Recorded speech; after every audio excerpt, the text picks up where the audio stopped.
As many of us know, the Earth is in a time of great transformation.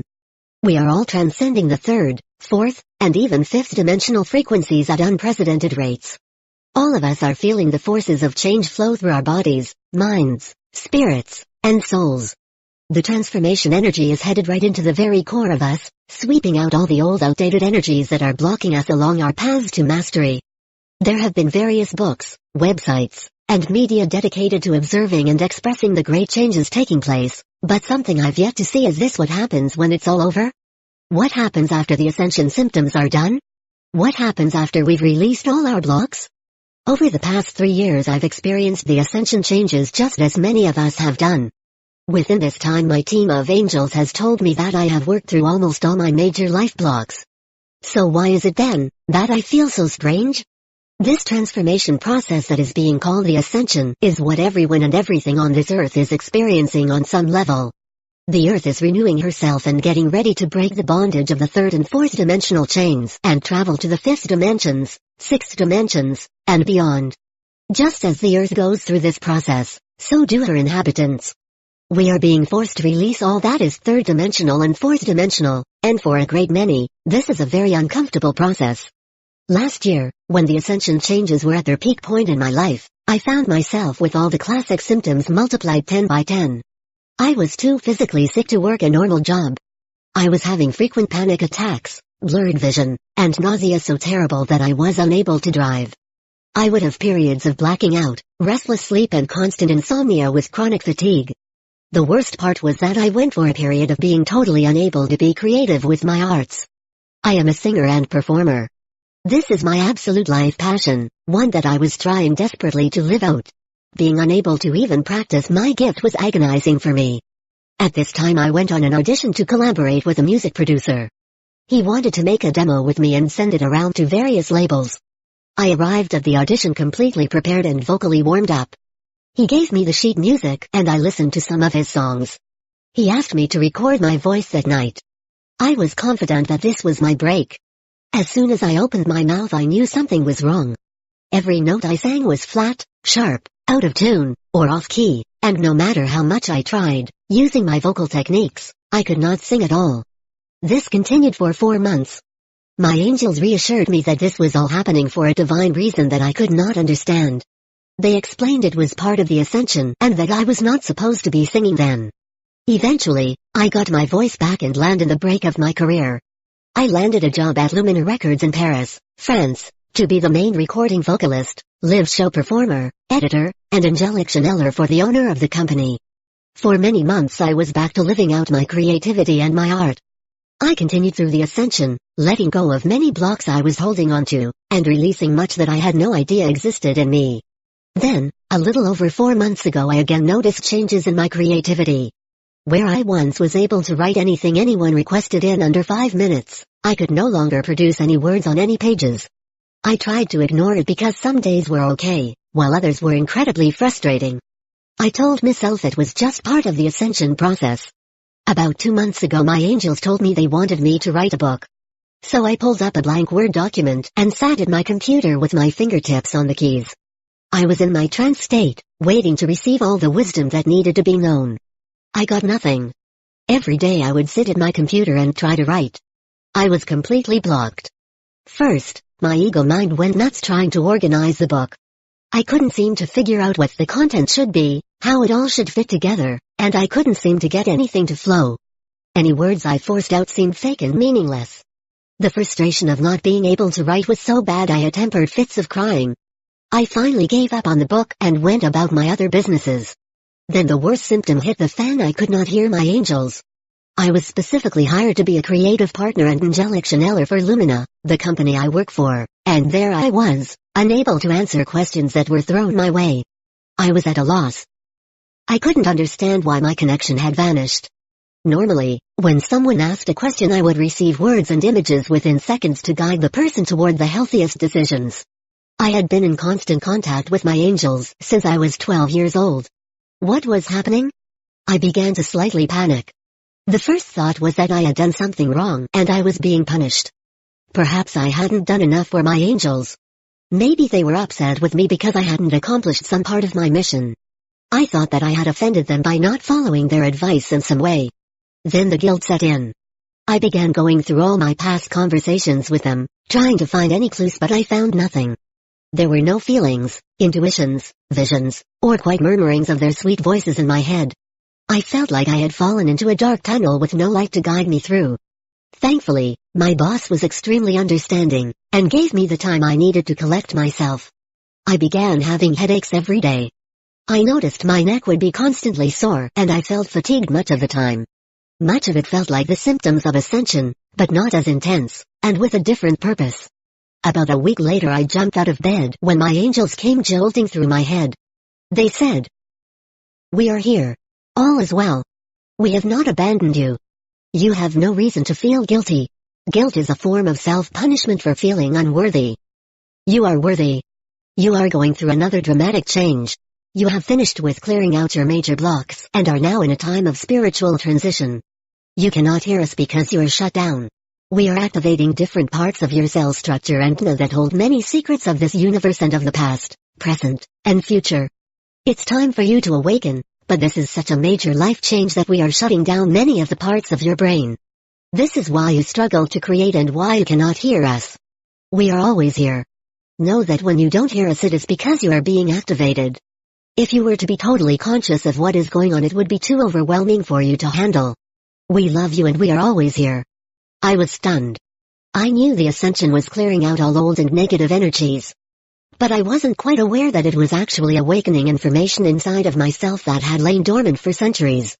Later my angels went on to explain, all of the human beings on this planet who have chosen to partake in the ascension process have to go through this in order to receive what is being given.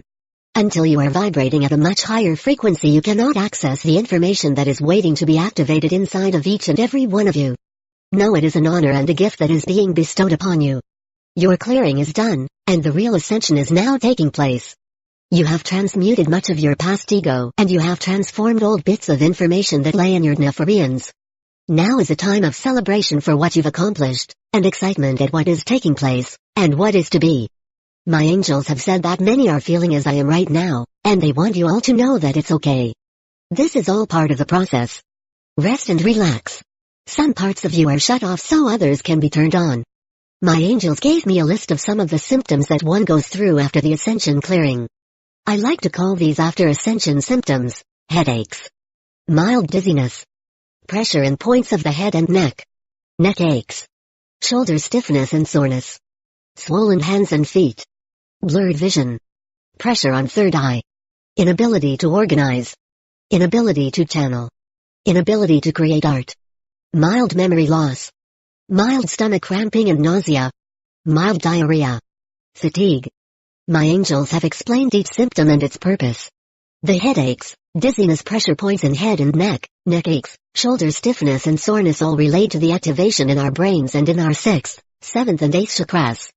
They've explained that right now they are being infused with such intense light that it's actually making it uncomfortable on our dense three-dimensional bodies. All of this is a sign that you're opening up channels, portals, and parts of your brain that need a lot of energy to awaken. The blurred vision and pressure on the third eye all relate to the third eye being opened and activated more. You may physically start seeing auras or energy floating around, and sometimes have a hard time distinguishing between what is solid and what is energy form. Know that your third eye is just learning to focus and your eyes will go back to seeing clearly. The inability to organize comes from your mind's changing perceptive. You are changing your thought process from linear to multidimensional. It will seem as if the simplest of tasks, such as planning your day, will seem overwhelming and impossible. This too shall pass, and you will adjust to your new multidimensional way of thinking. The mild memory loss is your brain's way of weeding out what it believes is beneficial and non-beneficial to your spiritual development. You may find yourself forgetting important dates, meetings, and even simple things, such as having a normal conversation with someone. You may find that the simplest of sentences one may say can sound completely confusing and overwhelming. You may find yourself also unable to retain much information as well. I find writing everything down, dating it, and timing it will help keep you on track. You may also find yourself in a bit of physical disarray by doing things such as forgetting to close cabinet doors when you open them, forgetting to put lids on toothpaste, and simply forgetting to clean messes you make, or being totally unaware of making any messes at all.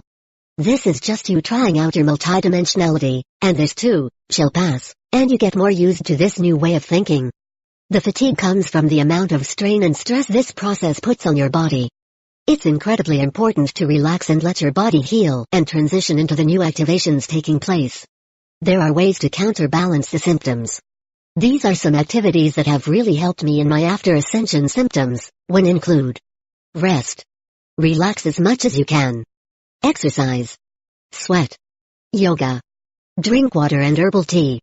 Bathe. Eat organic food. Spiritual medicine. I've found that relaxation and rest are the key ingredients to making this a smooth transition.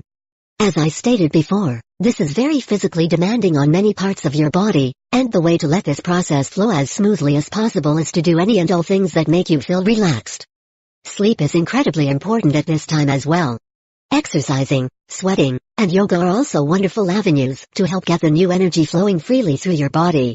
Exercising releases all the physical discomforts this puts on your body, while sweating helps eliminate any toxins or negative energies that may be blocking this new energy from coming in. Yoga is also a wonderful way to get the energy moving freely through your body. I find that doing hot hatha yoga really keeps me feeling balanced and refreshed. Water is an incredibly important tool as well at this time. Water is a conductor of energy. The more water you can drink, the better. Immerse yourself in a hot, relaxing bubble bath. I've found that candles, incense, and light music help relax all your senses. Anything one puts in their body should be completely natural, unprocessed and without chemicals. I know that when I was deeply going through the ascension I began getting very sick after eating anything that was not completely organic. I even got to a point where I could not eat any meat. I found this quite amusing since I had been following the Atkins diet for a year. Organic biological foods are a higher vibration than processed foods, and since we are raising our vibrations, these foods are very healthy for us during this transition. If one eats anything that's heavily processed or chemicalized, it will create a friction in the body that can sometimes be painful. The same concept applies to medicines. The chemicals in medicines can actually stall the process of activation. Healing your body with mind exercises and herbal natural remedies is the healthiest for you at this time. We are raising our vibrations to such a high degree that we can no longer tolerate things in our body that aren't of high vibration as well. There is no need to worry. If you suddenly feel halted in your abilities, know that you aren't being punished and that everything is okay. It's not a time to feel guilty or fearful. It's a time to celebrate. You've reached the last of the clearing, and now you are being given a wonderful gift. You are getting time off to take care of you. Use this time to affirm to you and your higher self that you are worthy, that you are a wonderful human being, and that you are doing a fabulous job on this planet. Perhaps I really shouldn't call them after ascension symptoms, because we really never stop ascending. No matter where we are, what planet we are on or from, or what level of consciousness we've reached in this universe and universes beyond, we will always be ascending further and further into new dimensions and opening new doors and portals to more and more consciousness. But for the current time, in this current ascension, I feel that we should know what is next after the ascension. And until the next big Earth ascension wave comes, I hope my angel's words can help reassure you. You are a wonderful, beautiful, precious spark of God's divine love and light. Katie Smith, 2006. About the author. Katie Smith is a 21-year young indigo, living in Paris. Originally from Kansas City, USA, she was guided to Europe by her angels to start working on the indigo movement together with Tao, a 29-year young indigo, founder of Lumina Records. They both want to build a new kind of media network through music, movies, documentaries, visionary art, and will soon launch their own online TV site, www.indigocannel.com. Since the age of 12, she has had a strong angelic connection. She is in constant contact with her personal angelic guides and the Archangel Michael. She provides angelic counseling for young indigos who find difficulties in transitioning on this planet and is building her own website www.indigoabuse.com, where she gives online counseling and channeling. As a singer, her performances in chorale, classical, jazz and musical vocals have brought her many awards and honors in her very young career. She trained for over 7 years in classical vocal study and performed on the stage of Disney World in 2001 and 2002. Her presence on stage is fascinating. Like if she was able to channel for each individual person and touch a magical string in every soul. Miss Katie takes us into a new world of visions, unexplored emotions and unrevealed dimensions.